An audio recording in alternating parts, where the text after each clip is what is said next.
जब हमें कोड करना है रिएक्ट नेटिव में, अभी मैंने एक फ़ोन यहाँ पे सेपरेटली साइड पे सेटअप कर लिया है और इसका जो बेसिक वाला फ़ोन है, अगर हमें चेंज करना है वो मैंने आपको बताया है कि हम डिफरेंट सिमुलेटर और भी चला सकते हैं on depends of need.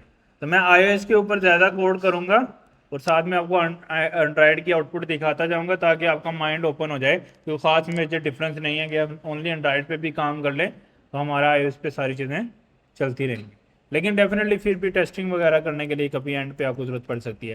Component बनाना है हमें, चूँकि जावास्क्रिप्ट में कोड करना है और जावास्क्रिप्ट में हम रिएक्ट नेटिव जो है वो रिएक्ट से निकली है, तो रिएक्ट के जितने कंसेप्ट हैं वो रिएक्ट नेटिव में भी यूज़ होते हैं।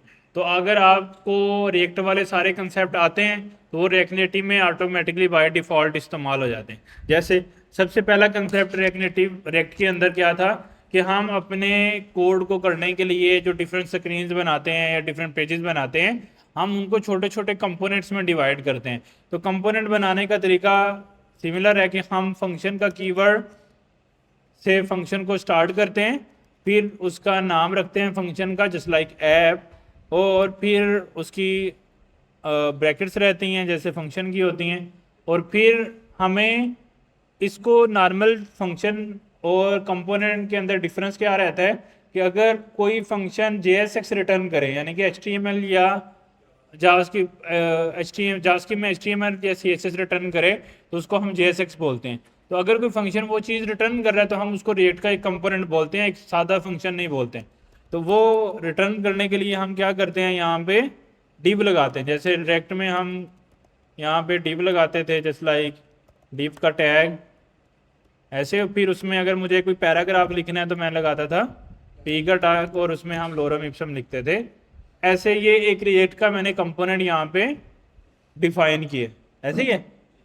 अच्छा, अब नॉर्मली जो रिएक्ट है ये रिएक्ट का एक कंपोनेंट है, इसको मैं कंपोनेंट इसलिए बोल रहा हूँ क्योंकि ये जावास्क्रिप्ट का जो ऐप का फंक्शन है ये यहाँ से JSX रिटर्न कर रहा है, ऐसे ही है ना। मतलब ये सिंपल जावास्क्रिप्ट रिटर्न नहीं कर रहा है, यहाँ से ये HTML रिटर्न कर रहा है, तो इसलिए हम कह रहे हैं कि ये रिएक्ट का एक कंपोनेंट है।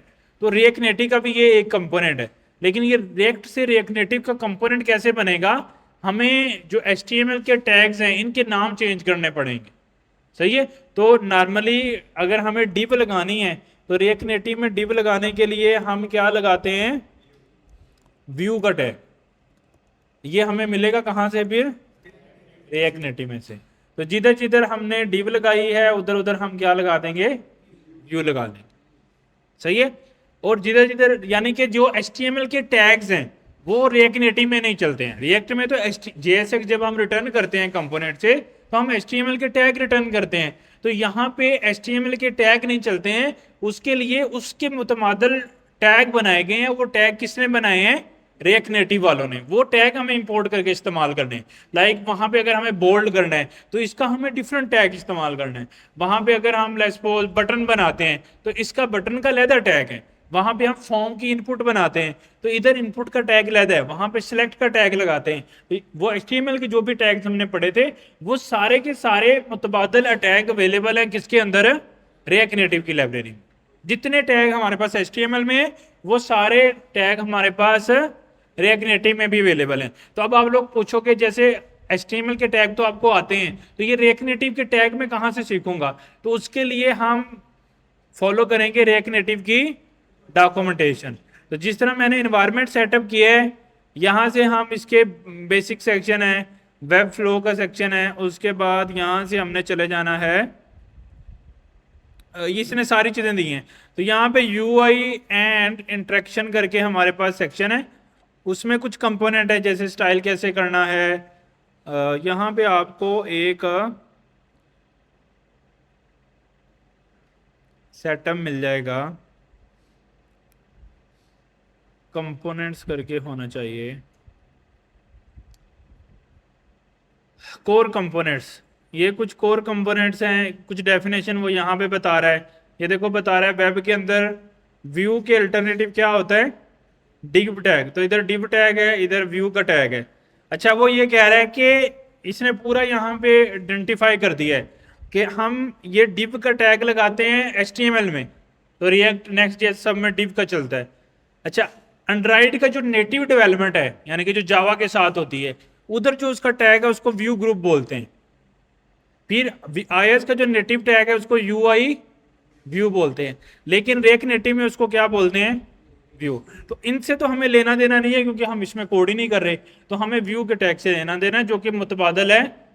उसने नेटिव भी बता दिया, अगर कोई एंड्रॉइड डेवलपर आया है वो रेक नेटिव सीख रहा है, आईएस डेवलपर, उसको कंपैरिजन करना ईजी है। तो हम चूंकि वेब डेवलपर हैं तो हमें समझ आएगी कि डीप के अल्टरनेटिव यहाँ पे व्यू का टैग है, इसी तरह पी के अल्टरनेटिव यहाँ पे टेक्स्ट का टैग है, आईएमजी के अल्टरनेटिव यहाँ पे इमेज का टैग है पूरा। यहाँ पे डिव के मतलब अल्टरनेटिव स्क्रॉल व्यू है।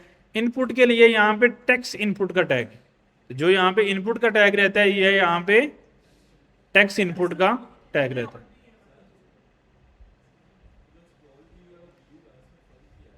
वो हम डिस्कस करेंगे ना, अभी आपने डिस्कस नहीं किया। और भी फर्क हैं इसमें, वो हम यानी कि बार बार यहाँ से चीज़ें देखेंगे। तो यानी कि इसकी सारी डॉक्यूमेंटेशन जब हम पढ़ेंगे तो फिर हमें काफ़ी चीज़ें जो है ना वो उससे क्लैरिटी आ जाएगी कि इसके अंदर क्या क्या डिफरेंसेस हैं एज कंपेयर टू HTML।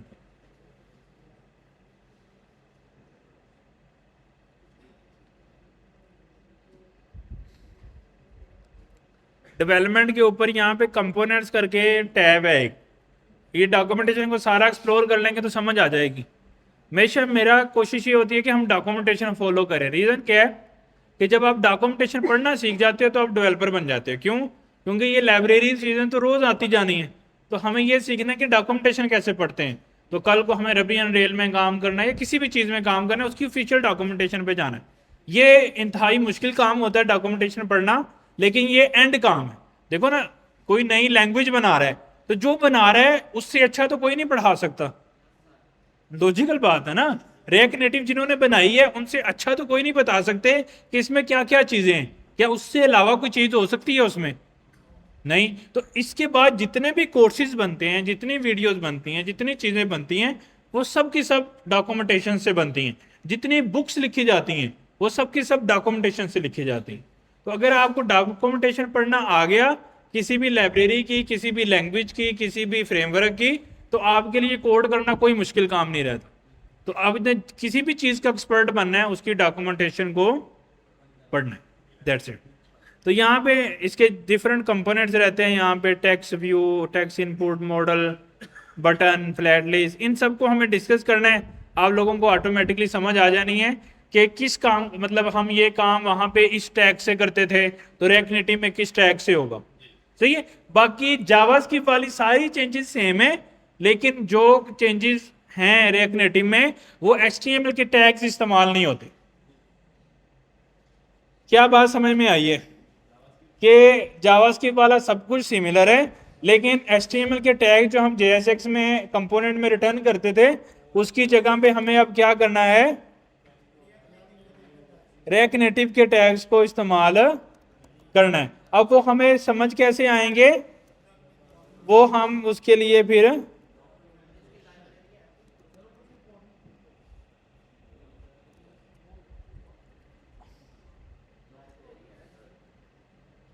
अभी हम ये अंडरस्टैंड करते हैं, फिर लाइब्रेरी पे भी जाते हैं।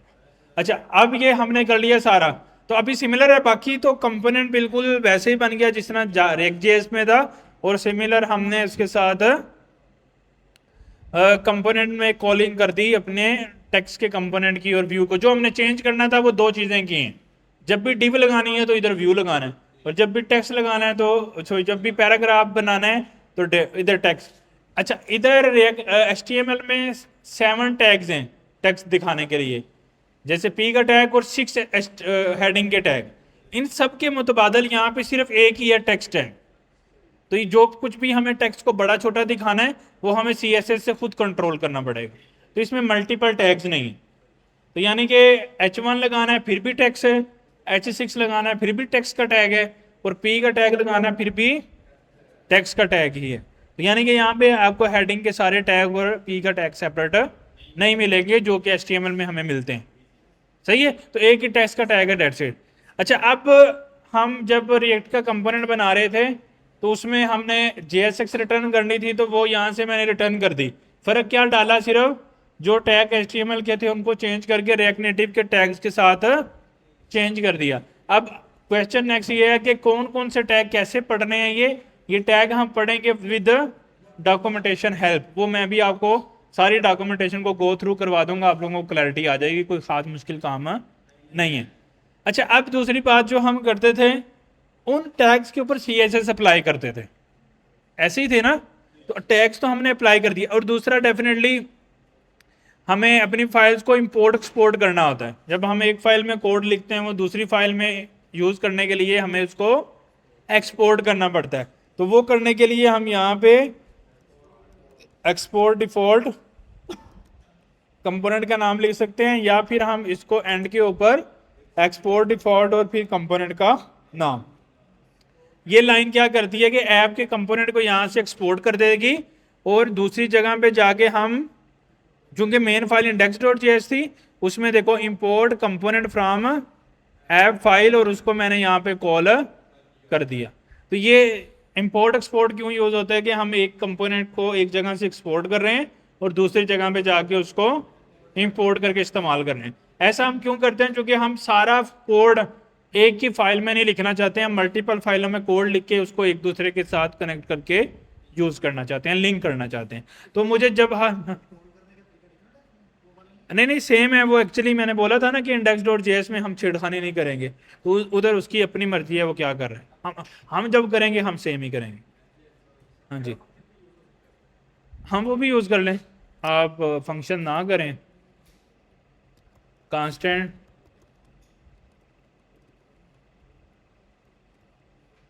फिर भी सेम ही, कोई फ़र्क नहीं। तो लोरम इप्सम आ रहा है। अब अगर आप लोग देख रहे होंगे iOS के अंदर अब क्या मसला बना है, वो जो ऊपर वाला ऐप बार है, चूंकि इसमें स्टेटस बार का कोई कंसेप्ट नहीं है, तो अब देख रहे हो कि स्टेटस बार जो है ना वो ऊपर निकल गया। ऐसे ही है ना। अगर मैं आपको इस टेक्स्ट का बैकग्राउंड कलर दूं, अभी चलो पहले हम यही कर लेते हैं कि इस पे CSS कैसे अप्लाई करनी है। तो हम रिएक्ट के कंपोनेंट में दो तीन चीज़ें कर रहे थे। एक तो HTML रिटर्न करनी है, चूंकि JSX है, उस HTML में हमें CSS अप्लाई करनी है डिज़ाइनिंग के लिए। तो वहाँ पे हमने देखा था कि CSS की कुछ चेंजेस हैं, जैसे हमें क्लास को क्लास नेम करना है, ऐसे ही है। एक तरीका ये था, अगर हमें .css वाली फाइल को पहले इंपोर्ट कर लेना है, फिर क्लास को क्लास नेम करके उधर क्लास नेम देंगे तो हम उसको यूज़ कर सकते हैं। लेकिन फिर हमने दूसरा तरीका भी वहाँ पे सीखा था, इनलाइन CSS। जो इनलाइन CSS थी उसको हमने JSS बोला था, जावास्क्रिप्ट स्टाइल शीट। जो जावास्क्रिप्ट में हम इनलाइन CSS करते हैं वो HTML की इनलाइन CSS से थोड़ा डिफरेंट होती है, और वो JSS के सिंटैक्स से होती है। तो जब जावास्क्रिप्ट में स्टाइल शीट अप्लाई करते हैं तो कैसे करते हैं, स्टाइल का नाम एक करली ब्रेसेस लगाते हैं, क्योंकि हमने जावास्क्रिप्ट लिखनी है, और फिर हमें एक ऑब्जेक्ट और बनाना है जिसके अंदर हम वो एक्चुअल में CSS अप्लाई करेंगे। और ये वाली जो इनलाइन CSS है, ये एक्चुअल जो HTML के अंदर इनलाइन CSS होती है उससे डिफरेंस रहती है। क्यों, वहाँ के जो भी टैग होते हैं, जो दो दो उसकी प्रॉपर्टी के नाम होते हैं, उसको हमें जोड़ के लिखना होता है। जैसे हम HTML में कैसे लिखते हैं, बैकग्राउंड डैश या हाइफन कलर इक्वल टू उसकी वैल्यू, ऐसे लिखते हैं ना उधर, जब हम लिखते थे जावास्क्रिप्ट के अंदर। लेकिन चूंकि हम JSS लिख रहे हैं, तो JSS की डेफिनेशन ये होती है, हर CSS की प्रॉपर्टी को चेंज करके, हाइफन को चेंज करके अगले लेटर को क्या कर देना है, कैपिटल, फिर उसके बाद आना है कोलन, फिर आना है उसकी वैल्यू। तो just like may be red value string, सही है। तो ये एक सिंटैक्स है जिसको हम JSS बोलते हैं, यानी कि CSS in JavaScript, JSS JavaScript style sheet. जैसे CSS होता है ना, कैस्केडिंग स्टाइल शीट, JSS मतलब जावास्क्रिप्ट स्टाइल शीट। तो हमें JSS, तो रिएक्ट नेटिव में that's only support we have JSS। Not CSS।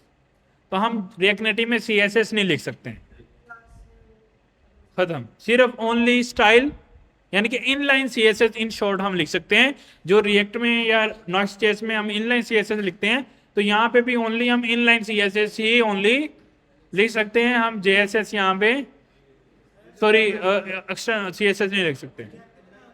हाँ, हम एक्सटर्नल CSS स्टिल हम यहाँ पे बना सकते हैं, लेकिन वो फाइल का नाम .css नहीं हो सकता। वो क्या होगा फाइल का नाम? style.js not CS। तो चूंकि स्टिल ये क्या होगी, जावास्क्रिप्ट होगी। और इसके अंदर हम स्टाइल बना सकते हैं, may be constant style. Return तो करना पड़ेगा ना। और यहाँ पे आप ऑब्जेक्ट के अंदर एक ऑब्जेक्ट बना लें और उसकी कीज बना लें, मे बी हेडर, सही है। और हेडर की CSS लिखते हैं बैकग्राउंड कलर ग्रीन, सही है। ये मैंने एक ऐप स्टाइल करके स्टाइल बना दिया। इसमें और भी बना सकते हैं, may be header, may be footer, उसमें हम कुछ और कर सकते हैं, may be margin 20 something like that. अच्छा, अब इसको रिटर्न, ये मैंने बना लिए। अब यहाँ से मैंने इसको एक्सपोर्ट करना है। अब मैं डिफॉल्ट एक्सपोर्ट भी कर सकता हूँ और सिंपल एक्सपोर्ट भी कर सकता हूँ। तो मैं क्या करता हूँ, ऊपर ही सिंपल एक्सपोर्ट कर देता हूँ। और इसको अब मैं इसको इंपोर्ट करता हूँ कहाँ पे? तो इंपोर्ट कैसे करते हैं? इंपोर्ट ऐप, क्या नाम रखा था, फ्रॉम स्टाइल। और अब यहाँ पे ये वाला ऑब्जेक्ट पास नहीं करना, तो क्या करना है? App style dot header.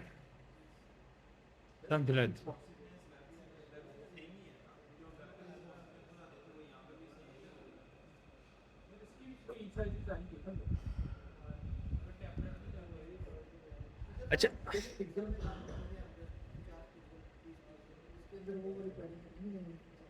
समझ नहीं आई।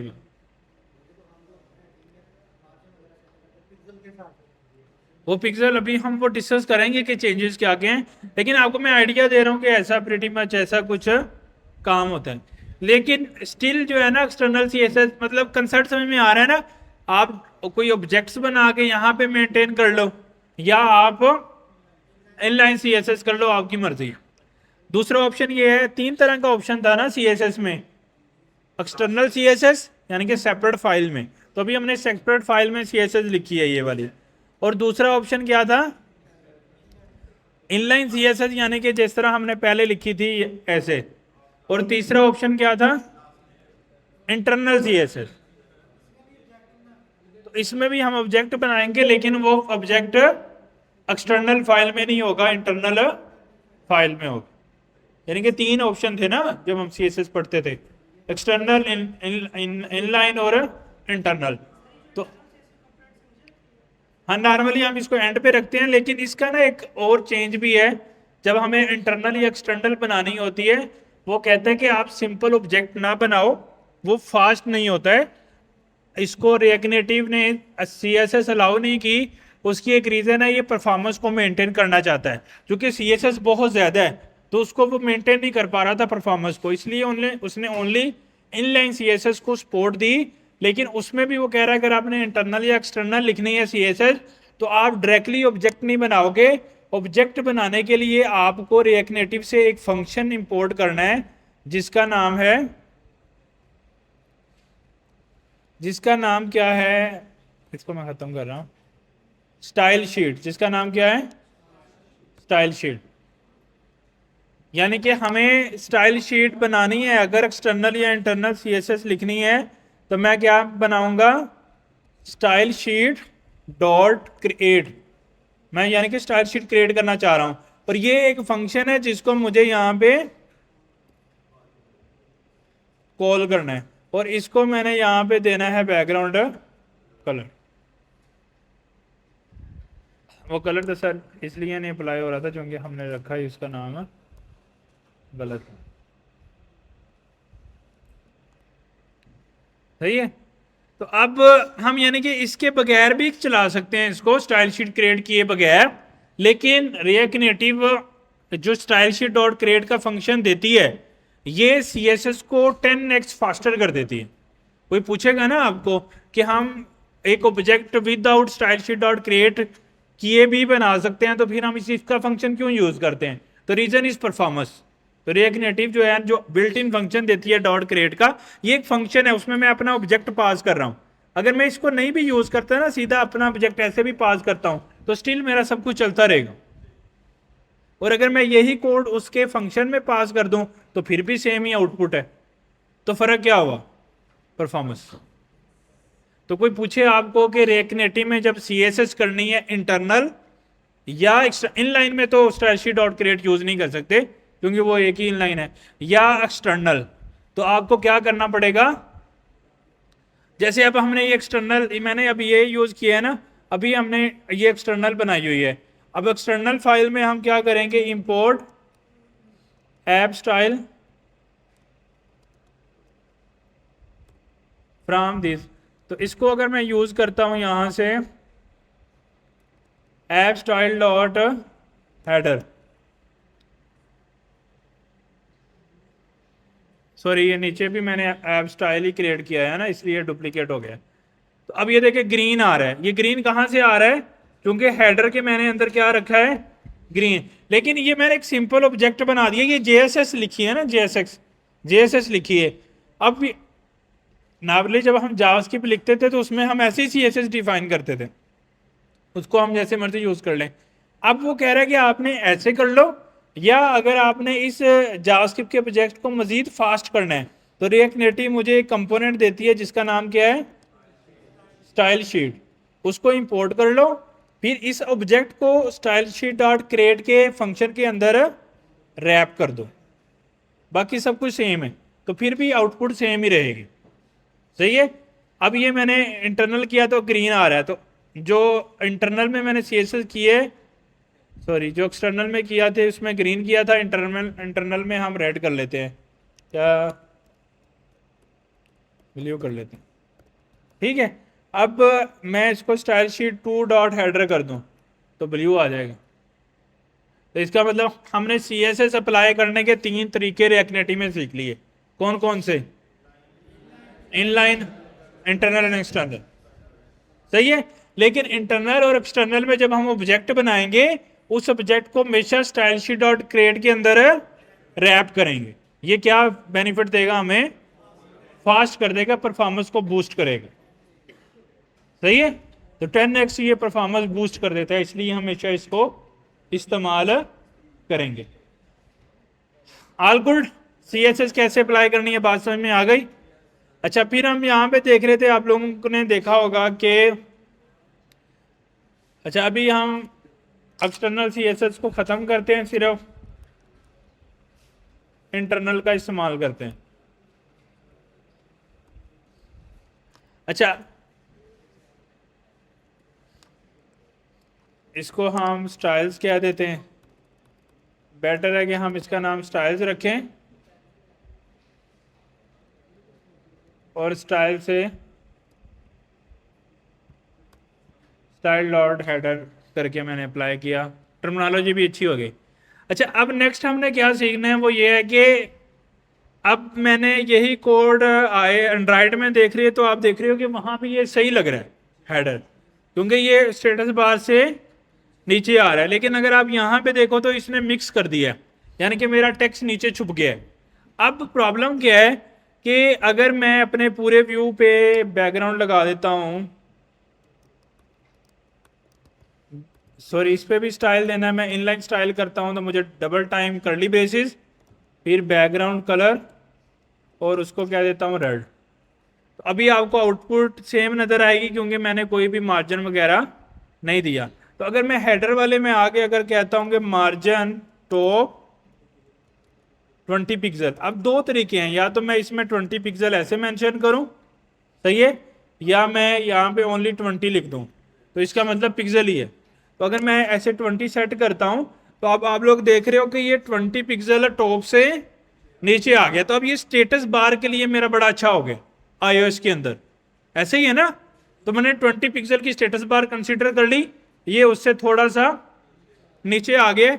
अब ये जो मेरा ऊपर नेटवर्क प्रोवाइडर या इधर आइकन आ रहे थे चीजें, उसको डिस्टर्ब नहीं कर रहा। लेकिन एक प्रॉब्लम इससे आएगी, एंड्रॉइड में देखो स्टेटस बार के नीचे एक और स्टेटस बार आ गई।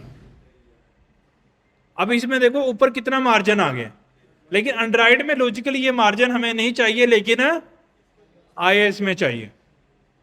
बात समझ आ रही है ना? तो ये मेजर डिफरेंस रहता है हमें आईओएस और एंड्रॉइड की डेवलपमेंट। अच्छा, अब इसका अब सोल्यूशन क्या है? इसका सोल्यूशन ये है कि हम नॉर्मली इस कोड को कंडीशनलाइज करते हैं। वो कैसे करते हैं? हमें रिएक्ट नेटिव एक फंक्शन देता है प्लेटफॉर्म। वो प्लेटफॉर्म मुझे बताता है कि इस वक्त मैं किस प्लेटफॉर्म में रन कर रहा हूं कोड को, आईएस में कर रहा हूं या एंड्रॉइड में कर रहा हूं। तो मैं क्या करता हूं कि ये स्टाइल डॉट हेडर, या मैं कह देता हूं ये जो मार्जिन है platform dot OS double equal to, अगर ये वाला कोड होगा आईएस के ये इक्वल होगा तो देन आपने इसको रखना है 20, अदरवाइज रखना है 0। अगर मैं अब ये कंडीशन लगा के करूंगा तो आईएस में मार्जिन आ रहा है, लेकिन अगर आप एंड्रॉइड देखोगे तो उसमें मार्जिन नहीं आ रहा। बात समझ आ रही है? तो क्या चीज लगी कि प्लेटफॉर्म, हमें रिएक्ट नेटिव से क्या ऑब्जेक्ट मिला? प्लेटफॉर्म। तो प्लेटफॉर्म डॉट डॉट ओएस के प्लेटफॉर्म डॉट ओएस मुझे वो चीज रिटर्न करता है कि मेरे पास अभी कौन सा प्लेटफॉर्म चल रहा है। अगर मैं इसकी आपको आउटपुट दिखाऊं ना कंसोल लगा के, तो कैसे कंसोल लगाऊंगा? रिटर्न से ऊपर। तो console dot log print dot OS, मैं इसको प्रिंट करता हूं। अब इसकी आउटपुट मुझे कैसे नजर आएगी? ये कंसोल के ऊपर। तो जो कि दोनों मेरे चल रहे थे, एक दफा उसने आईओएस रिटर्न किया, एक दफा उसने एंड्रॉइड रिटर्न किया। तो अगर आपने कोई भी कंडीशन लगानी है तो मैंने आईओएस करके, आप उल्टा भी लगा सकते हो, अगर एंड्रॉइड हो तो 0 करो, अगर ये हो तो ये करो। बस। किसको स्लो क्यों होगी? हमने एक कंडीशन ही है, इतनी छोटी कंडीशन से नहीं फर्क पड़ता। मतलब ये तो ओएस मतलब ऑपरेटिंग सिस्टम, इस वक्त आपका कोड किस ऑपरेटिंग सिस्टम पे चल रहा है? तो OS dot equal to iOS मतलब 20। मैंने आईओएस पे मार्जिन देना था तो मैंने 20 दिया, मैंने एंड्रॉइड पे मार्जिन नहीं देना था तो मैंने क्या दे दिया? 0। टर्नरी ऑपरेटर लगाया। कंडीशन कर कंडीशन लग सकती है, लेकिन ऑब्जेक्ट में हम डायरेक्टली कंडीशन नहीं लगा सकते ना, फिर हमें क्या करना पड़ेगा? इससे ऊपर कंडीशन लगानी पड़ेगी। सही है? एक तरीका ऐसे है इसको कंडीशनलाइज करने का। दूसरा तरीका हम क्या कर सकते हैं कि अगर हम दो क्लासेस लहदा बना लें, जैसे हेडर में भी हेडर एंड्रॉइड, तो उसमें क्या है कि हम मार्जिन दें ना, सिर्फ बैकग्राउंड कलर ब्लू दे दें। तो अब ये वाला प्लेटफॉर्म इधर इधर ना लगाएं हम। सही है? ये चलो मैं इधर कंडीशन लगा, इसको कमेंट कर देता हूं, और मार्जिन टॉप, और उसको क्या देता हूं 20। तो अब स्टिल दोनों पे आना चाहिए क्योंकि एंड्रॉइड की कंडीशन खत्म हो गई है, उस पर भी आ रहा है मार्जिन। तो अब इसको मैं कैसे मैनेज करूंगा कि जिधर मैंने हेडर दिया है, कंडीशन लगाई है, सही है, तो मैं इधर इसके अंदर कंडीशन लगा लेता हूं। मैं क्या कहता हूं कि अगर आपका platform dot OS double equal to iOS है तो फिर ये वाली कंडीशन चले, otherwise style dot header Android चले। अब ये ऐसे चलेगा तो उस पर नहीं आएगा। तो ऐसे कर लो दो क्लासेस बना के, या इधर ही मार्जिन टॉप पे कर लो, जो आपको इजी लग रहा है। तो ये यहाँ पे लगाई है ना मैंने, जैसे रिएक्ट में लगा सकते थे। रिएक्ट में हम लगाते थे ना क्लास पे कंडीशन, तो ऐसे मैंने इधर लगा दी। ऐसे कर लें, या फिर डायरेक्टली जहां CSS डिफाइन कर रहे हैं उसकी की पे डिफाइन कर लें। हाँ, इसमें जरा थोड़ा ज्यादा पंगा करना पड़ रहा है।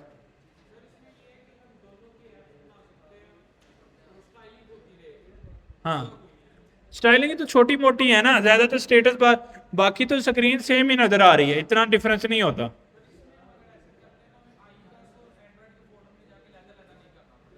उसमें क्यों करना है हमें, सारा कोड इसी में ही करना है, ऐप डॉट ये, इससे बाहर नहीं जाना हमने।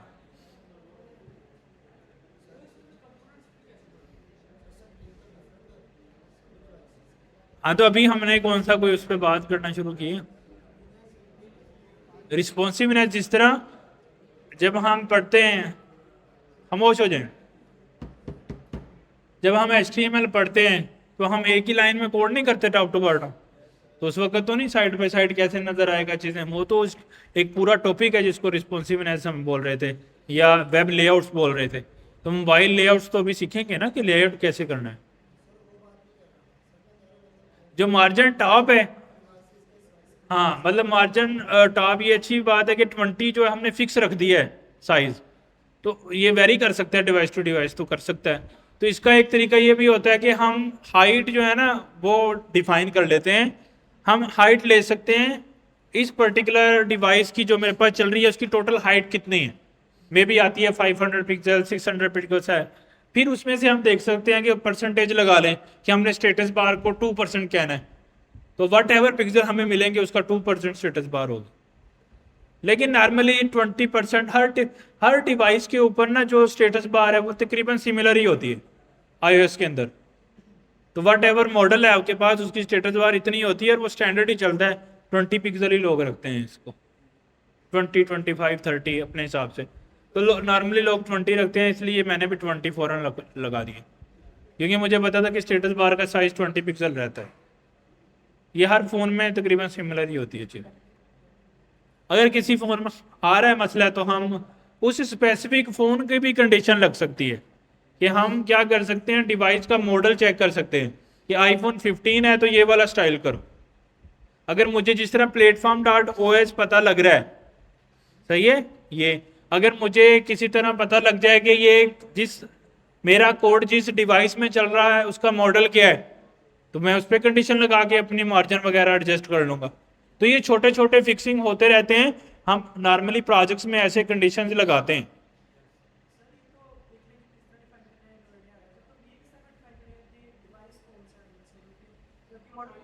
जी, देखो मैंने आपको OS को लेने का तरीका बताया है, वो कहाँ से मिलता है, मैंने आपको बताया कि डिवाइस कैसे लेनी है, नहीं। तो उसके लिए हमें डिफरेंट, जिस तरह प्लेटफॉर्म का ऑब्जेक्ट है इस तरह मुझे डिवाइस का सेपरेटली ऑब्जेक्ट मिलता है, उसमें मुझे डिवाइस की A to Z सारी डिटेल मिल जाती है, एवरीथिंग जिस भी डिवाइस पे चल रही है आपका कोड।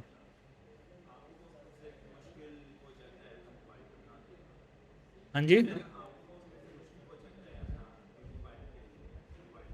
समझ नहीं आई बात। नहीं, वो तो चलते रहते हैं ना, एक्चुअली मोबाइल और वेब में अगर देखें तो इतना फर्क नहीं है, लॉजिक्स का ही फर्क है ना मेनली। तो प्रोजेक्ट की कंप्लेक्सिटी क्या है, कंसेप्ट क्या है, उसको बिल्ड क्या करना है, वो चाहे वेब हो या मोबाइल हो एफर्ट तो सेम ही लगती है।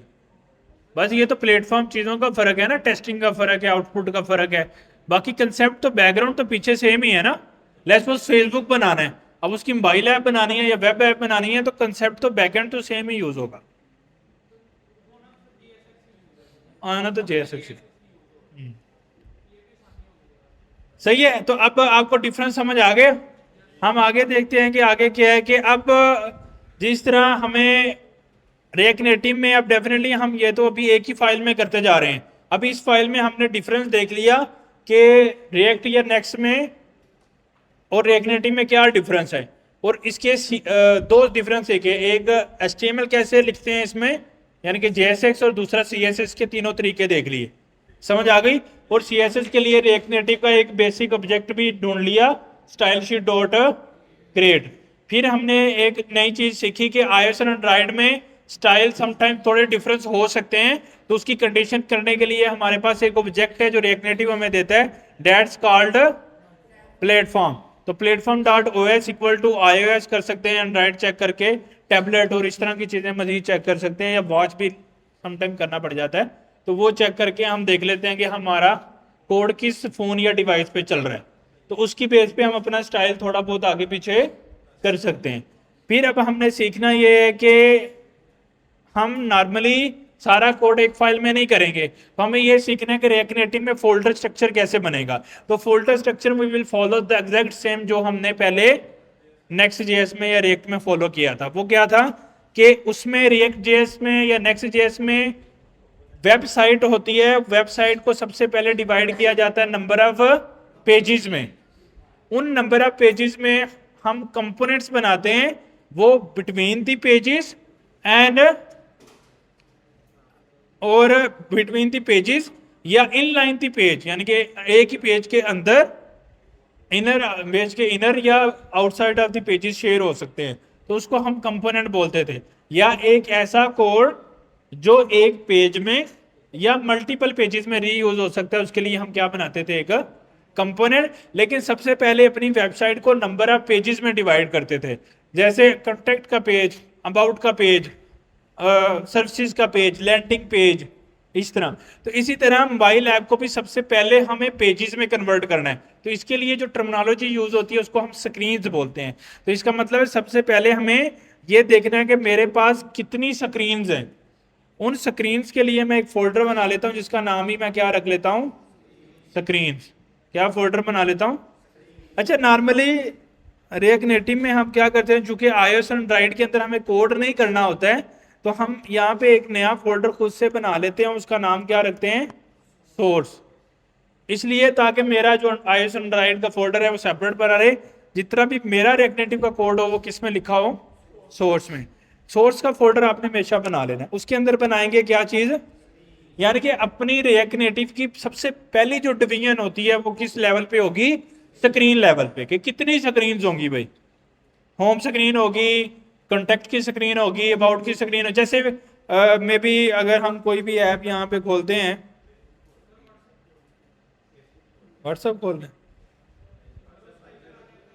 अच्छा ये जैसे कार्स है, अबाउट है, टूल्स है, चैट्स हैं, कम्युनिटी वगैरह, ये सारी चीजें जो हैं ये स्क्रीन्स हैं। तो अब ये स्क्रीन में कुछ चीजें रीयूज हो सकती हैं, जैसे ये टैब्स यूज हो रहे हैं, हो सकता है ये कॉल में भी सेम यूज हो रहे हो।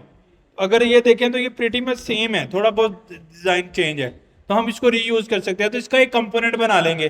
फिर ये देखो, ये गोल एक इमेज यूज हो रही है, अगर हमें देखें तो ये इमेज इस स्क्रीन में भी रीयूजेबल हो रही है और यहाँ पे भी रीयूजेबल हो रही है। तो इन सब का भी हम क्या बना लेंगे, एक कंपोनेंट बना लेंगे। बात समझ रहे हो। इसी तरह अपडेट्स, टूल्स, उनके भी हम कंपोनेंट्स बना लेंगे। तो अल्टीमेट हमें जिस तरह वेबसाइट में दो चीज़ों का ख्याल रखना पड़ता है कि कितने पेजेस बनाने हैं और उसके में कितने कंपोनेंट्स बनेंगे, तो इसी तरह रिएक्ट नेटिव में भी हमें डिसाइड करना होता है कितनी स्क्रीन्स बनेंगी। अगर हमारे पास फिग्मा है फिर तो आसान है, उसमें सारी स्क्रीन्स बनाई हुई हैं, तो स्क्रीन तो जितनी बनी है उतनी बन जाएंगी, और फिर उनमें जितनी रीयूजबिलिटी आ रही है उतने कंपोनेंट्स बन जाएंगे। तो एक स्क्रीन का फोल्डर बन गया, और उसके साथ फिर हमने कौन सा फोल्डर बनाना है, कंपोनेंट्स का फोल्डर। फिर उसके बाद हमने बनाना है कांस्टेंट का फोल्डर, कि जितने भी कांस्टेंट्स हमारे होंगे वो कांस्टेंट में आ जाएंगे। उसके बाद हम बनाएंगे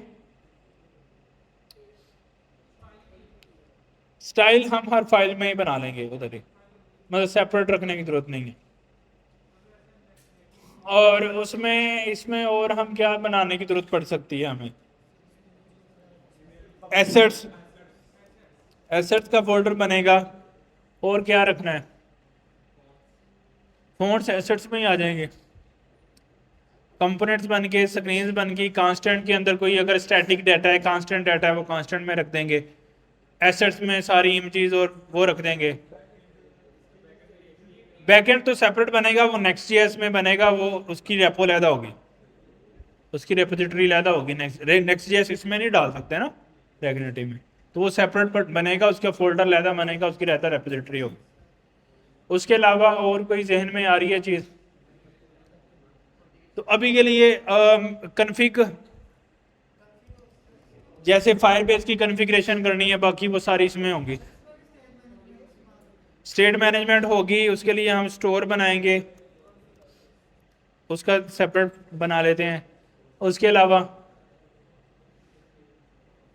यही चीज़ें, asset component config constant screen store. अभी के लिए यहाँ से शुरू कर सकते हैं, अगर फर्दर हमारे जहन में कोई चीज़ जैसे कोई प्रोजेक्ट बनाएंगे तो आएगी तो वो भी डाल देंगे।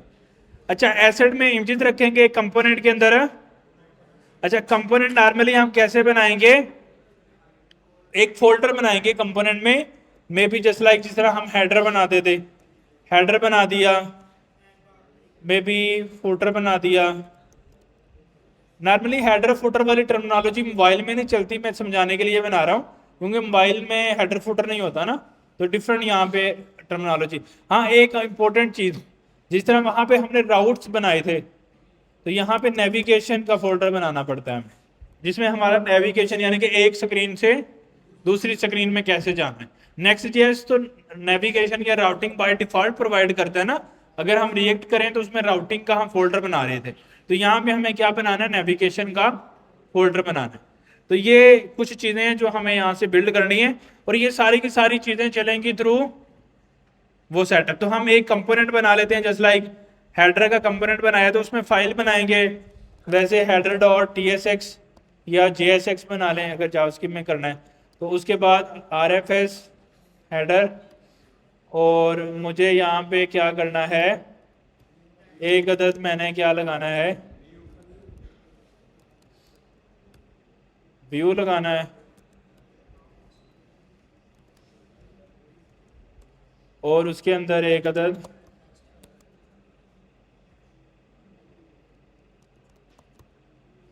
टेक्स्ट का टैग लगाना है, और उसमें मैं लिख देता हूँ हेडर। ठीक है, ये मैंने एक कंपोनेंट बना दिया। अच्छा, अब इसकी आपने स्टाइल बनाना है, दो ऑप्शन है, या तो एक्सटर्नल CSS लिखें या इंटरनल। इन लाइन नहीं हम करेंगे, या हम इंटरनल लिखेंगे या एक्सटर्नल लिखेंगे। तो एक्सटर्नल लिखेंगे तो हर फोल्डर में जहां फाइल बना रहे हैं वहीं पे नॉर्मली मैं बना लेता होता हूँ style.js, या TS लिख लें या JS, वट एवर आपकी मर्जी। तो वो फाइल मैंने साथ ही बना लेता हूँ, जैसे header.tsx, style.tss या JS, वो साथ ही इसमें फिर स्टाइल शीट डॉट क्रिएट करके फंक्शन बना के उसको एक्सपोर्ट कर देना है। तो सेम इधर आगे कोई यूज हो जाएगी, वो मैंने यूजर्स का आपको तरीका बता दिया है। दूसरी तरीका ये है कि हेडर के नीचे यहीं पे स्टाइल लिख दें, जो भी आपकी मर्जी है आपने ये बनाना है। और नॉर्मली स्टाइल के कीवर्ड के साथ मैं कंपोनेंट का नाम भी लिख देता हूँ, जो ताकि फाइल को ना नेविगेट करना आसान रहता है। तो हेडर स्टाइल डॉट TS, तो क्योंकि यहाँ पे जब मैं कंट्रोल P करता तो मैं हेडर स्टाइल के अंदर डायरेक्टली हिट कर सकता हूँ। तो जब बड़ा प्रोजेक्ट बनता है तो नेविगेट करना इजी रहता है, इसलिए स्टाइल, क्योंकि फूटर में भी बनाएंगे तो style.ts, तो इतनी style.ts हो जाएंगी, समझ कैसे आएगी कौन सा स्टाइल किसके लिए। तो नॉर्मली फिर स्टाइल के साथ उस कंपोनेंट का नाम भी लिखते हैं तो ज़्यादा इजी है नेविगेट करना। सही है। अदरवाइज ऑप्शन ये है कि आप एक ही फाइल बनाएं और उसी में कोड कर लें, that will be more easy. सही है, but depends on the scenario आप क्या यूज़ करना चाह रहे हैं।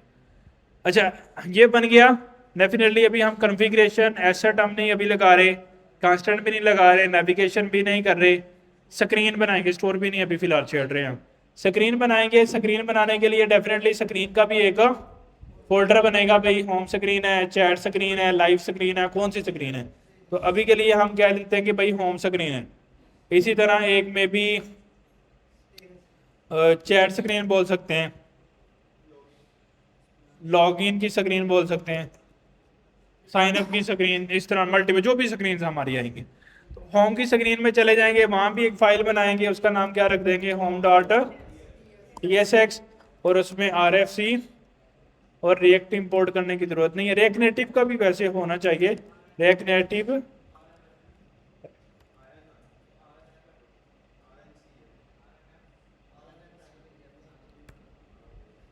ये आ गया RNF। ठीक है, तो उससे मेरा जो है ना वो बेसिक होम का कंपोनेंट बन गया। अब इसको मुझे क्या करना है, सिंपली अब इसके अंदर मुझे हेडर को लगाना है। तो हेडर लगाने के लिए मुझे हेडर का कंपोनेंट क्या करते हैं, जब हम कंपोनेंट कोई भी बनाते हैं उसको इंपोर्ट करते हैं। कैसे, इंपोर्ट हेडर फ्रॉम एक कंपोनेंट पीछे, बल्कि एक और पीछे कंपोनेंट्स, वो नहीं है, उसकी सेटिंग करनी पड़ती है, फिर कर सकते हैं, बाय डिफॉल्ट नहीं होता। तो हेडर, और यहाँ पे आप होम से ऊपर हेडर का कंपोनेंट कैसे कॉल करेंगे, हेडर फॉरवर्ड फ्लैश सेम ही है ना, जो प्रॉप स्टैट के कंसेप्ट सीखे थे, यूज इफेक्ट यूज स्टेट सब सेम ही चलेगा, सिर्फ यूआई में फर्क आ रहा है जिधर डिजाइनिंग करनी है, बाकी तो सेम है। अच्छा अब ये हो गया, अब इस स्क्रीन को मुझे कॉल करना है, तो नॉर्मली स्क्रीन्स को जिस तरह पेजेस को नॉर्मली हम राउटिंग में कॉल करते हैं, फिर राउटिंग को app.ts में कॉल करते हैं, तो वो फ्लो हम फॉलो करेंगे, लेकिन अभी के लिए हम डायरेक्टली कॉल करेंगे app.tsx में। तो इधर जो भी लोरम इप्सम आ रहा है उससे ऊपर मैं यहाँ पे क्या कर लेता हूँ, स्क्रीन कॉल कर लेता हूँ। पहले स्क्रीन को इंपोर्ट करना पड़ेगा ना, इंपोर्ट क्या नाम था स्क्रीन का, होम फ्रॉम सोर्स स्क्रीन्स, हाँ जी वो आ जाएगा ऑटोमेटिक, मैं वैसे आपको सिखाने के लिए इंपोर्ट कर रहा हूँ। अब देखो होम भी आ रहा है, उससे ऊपर वो भी आ रहा है, लेकिन चूंकि मैंने उसको टेक्स्ट से नीचे लिखा है तो इसलिए प्रॉब्लम कर रहा है। अगर इसी को मैं उठा के टेक्स्ट से नीचे लगा देता हूं तो फिर आपको सही नजर आ जाएगा, सही है। और यही चीज अगर आप एंड्रॉइड में देखो तो उसमें भी प्रीटी मच सेम है, कुछ भी फर्क नहीं आया। तो इसका मतलब हमने एक स्क्रीन बनाई, स्क्रीन में एक कंपोनेंट कॉल किया, कंपोनेंट अब स्क्रीन में कॉल हो रहा है, स्क्रीन आगे आगे app.tsx में कॉल हो रही है, तो everything running same as React JS और नेक्स्ट जेएस, सही है। तो हमने ये भी करके देख लिया। अच्छा अब हमने क्या करना है कि, हाँ जी बस करें। अच्छा अब आप लोगों ने करना ये है कि एक स्क्रीन हम ढूंढ लेते हैं यहां से, मे बी कोई भी मोबाइल,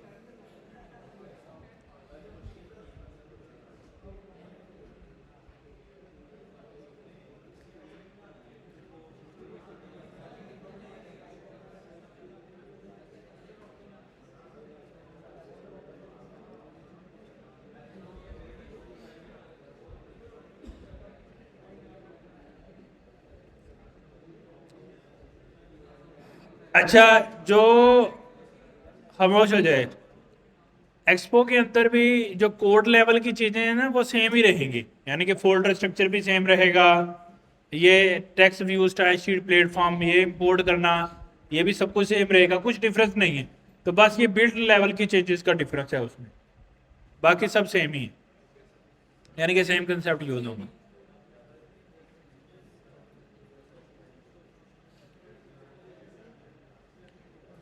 डिजाइन कुछ नहीं चल रहा, आपने कोई भी व्हाट्सएप की बेसिक स्क्रीन या कोई भी एक स्क्रीन बनानी है जिसमें व्यू लगा के 2-3 पैराग्राफ लगा के बैकग्राउंड कलर वगैरह चेंज करने हैं, फोल्डर स्ट्रक्चर बनाना है, कंपोनेंट थोड़े डिफरेंट बना के उससे प्ले करके आना है, कल फिर हम फर्दर उसमें चीजें सीखेंगे।